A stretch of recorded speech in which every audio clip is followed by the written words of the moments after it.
and this is where you can band lock. So basically by unchecking bands that you don't want, it effectively allows you to select either a subset of them or a specific one that you want to connect to. All right, so let me run a speed test with this guy up here right now. And just, hey guys, this is Nate, and this is the Nader Tater channel. Today I'm going to talk about this device that is effectively a 4G cellular modem, and it gives you both the modem portion, it's an external outside antenna, as well as a router that will assign IP addresses and do port forwarding. You can even do band locking with this device, and it's great for either remote areas, so you don't have good internet connections for a house, or if you are traveling, let's say RV, or camping out there. This you can actually set up and get really good signal. It has a much better reception rate than like a cell phone does. And then the other thing with it is that it works with any carrier. So any carrier that has a micro SIM card that you can throw in there, then it works. Now they have this sold throughout the world. I think they've sold like 500,000 of them.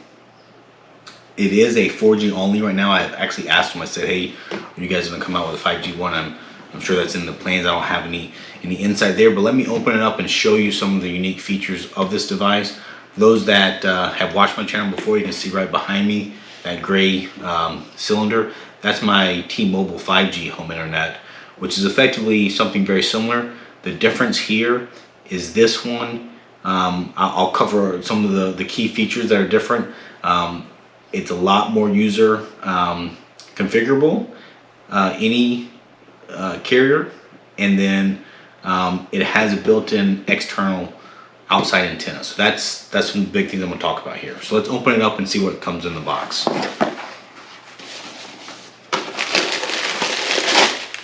Alright.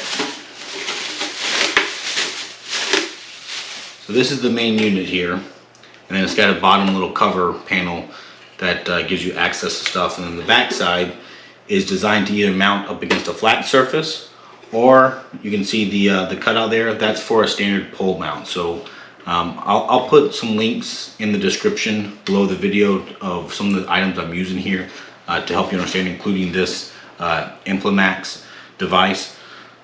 So that's that, and then they give you a nice long cable. This is Ethernet cable to get from this unit down to either your computer or your own personal router, whatever it may be. I'm not sure on the link. I'll try to get that for you and put it up here. All right, and then we have another shorter Ethernet cable, and then this is a power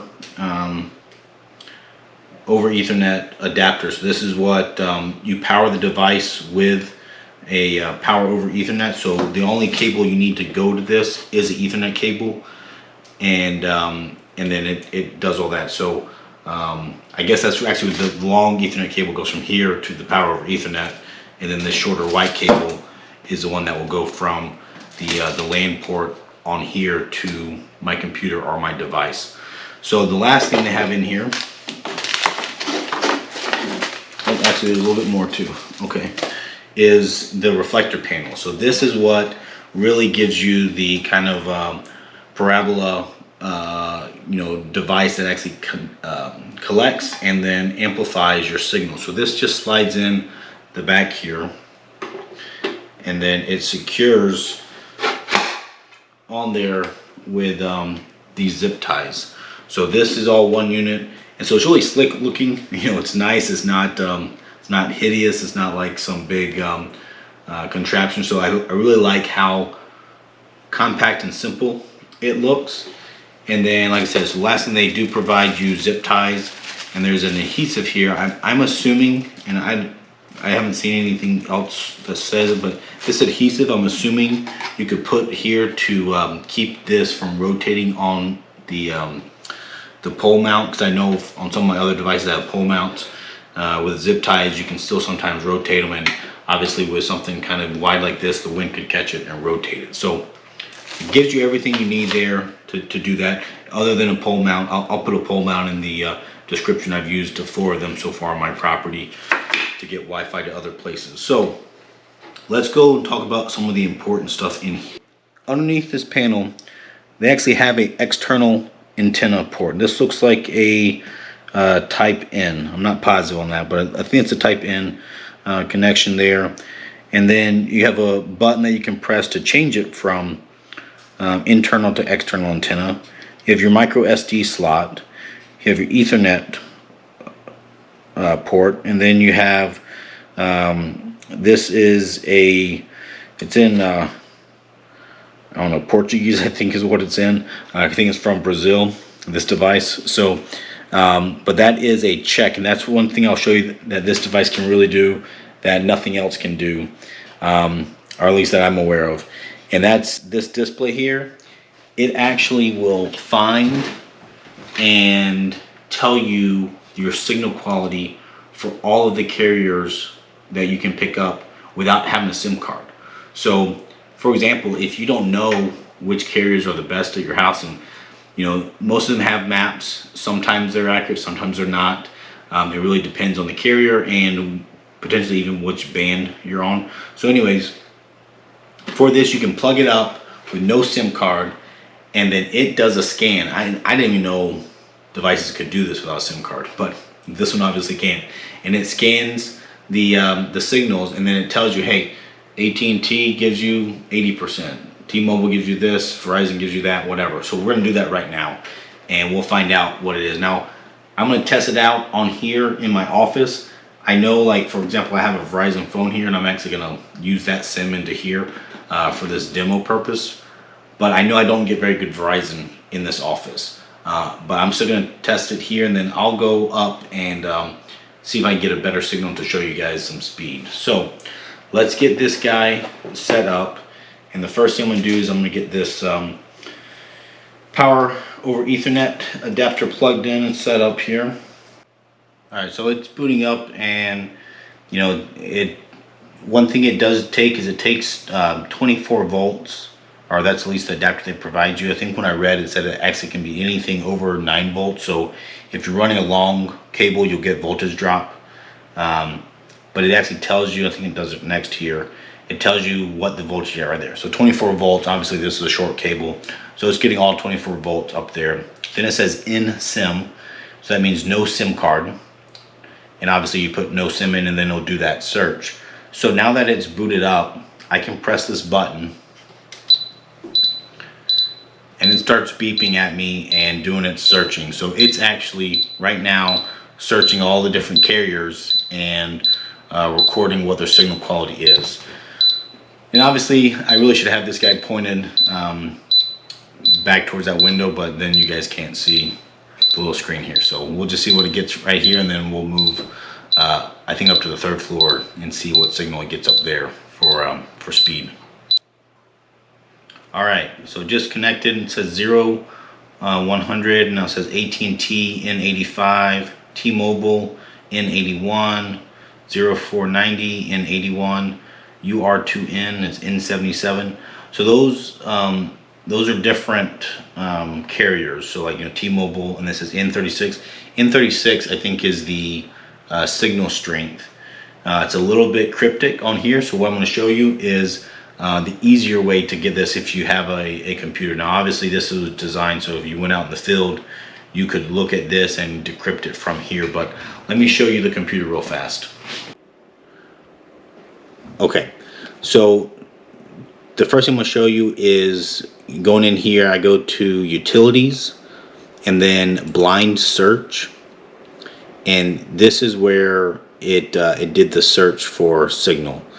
And so on here, what it tells me, I'm gonna restart it just so I have it. Maybe I'll have this guy pointed in the direction I know it should be.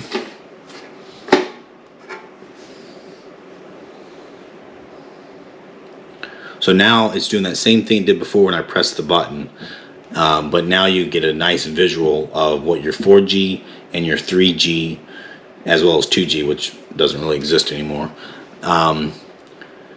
signal quality is for each of these carriers. All right, so there we go.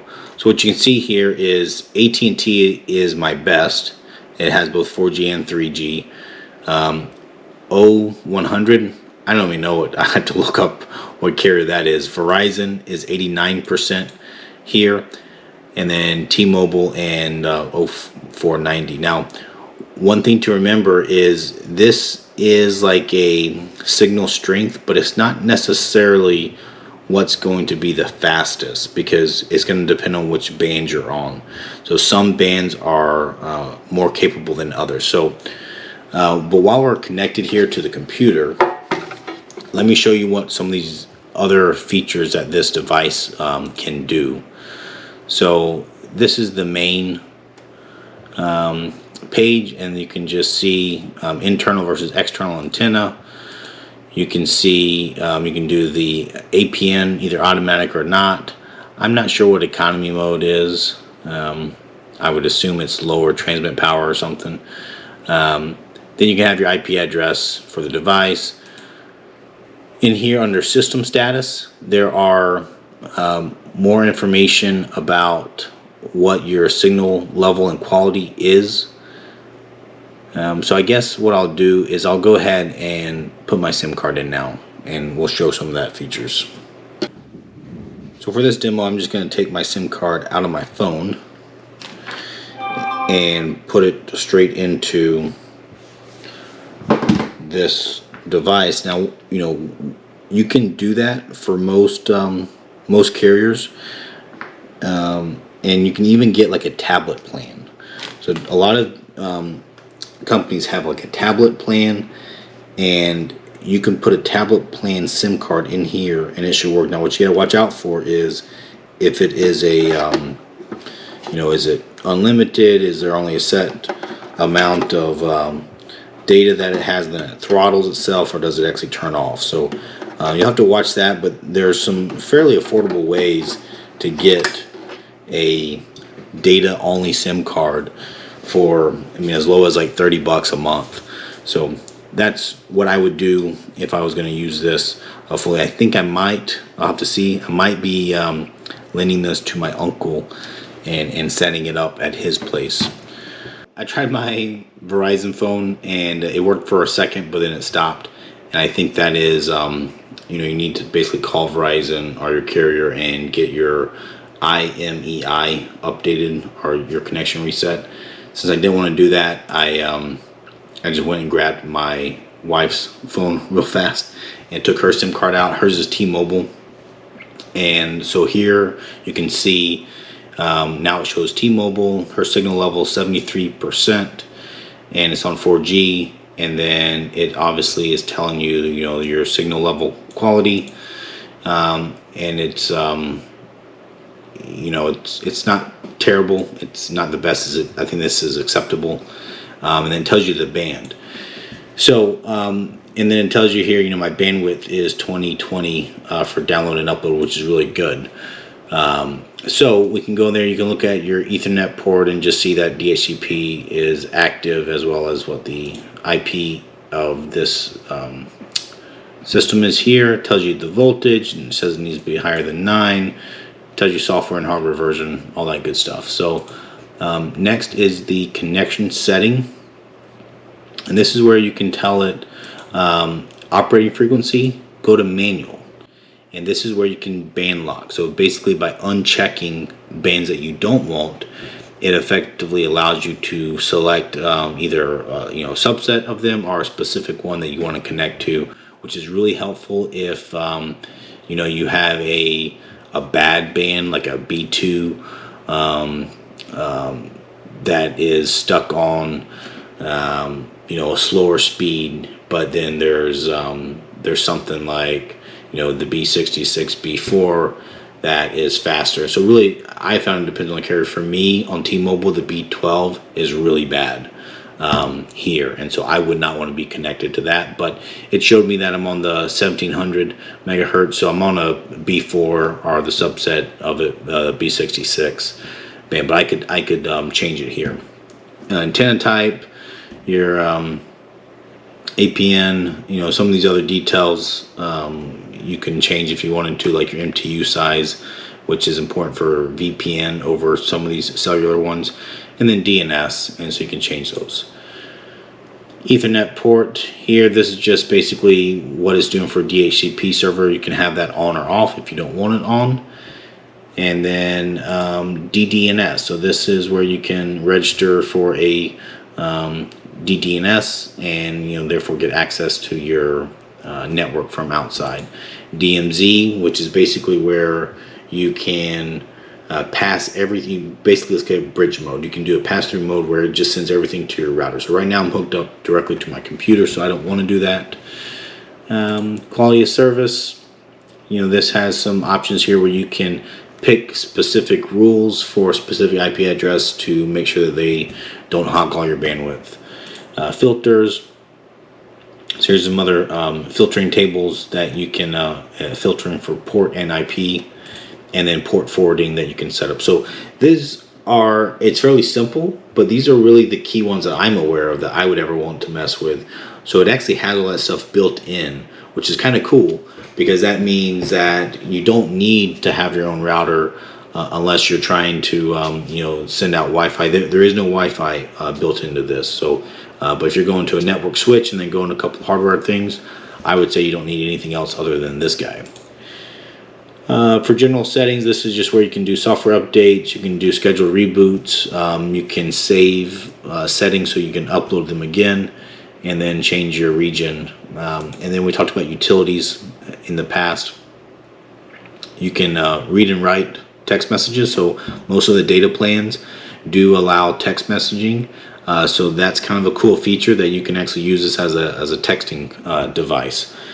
So obviously it's not too convenient to have to go in here and to be able to read a message, but still there's that. And then that's the bind search where you can look for things again. So let's do a quick speed test here and see what we get.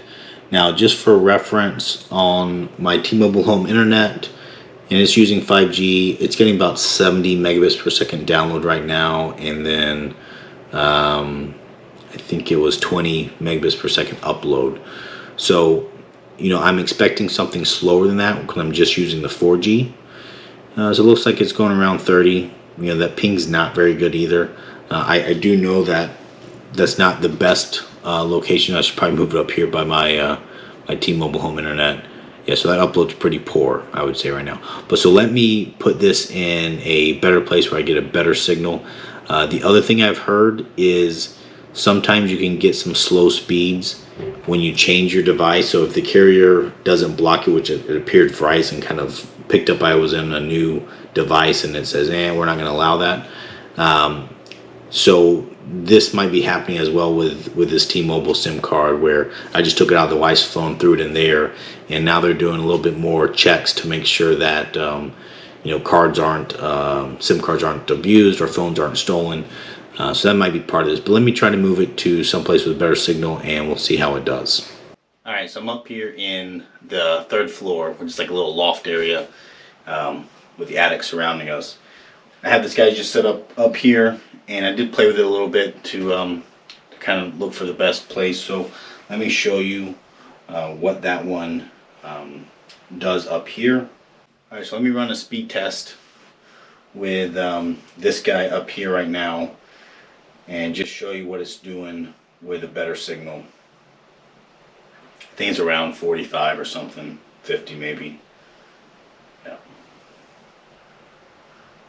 And as you can see, my ping got a little better too. It was like, 66 downstairs, and now it's 40 up here. One thing of note, you'll see I'm using my phone without Wi-Fi. So I actually have a Ethernet. It's a USB-C to Ethernet adapter.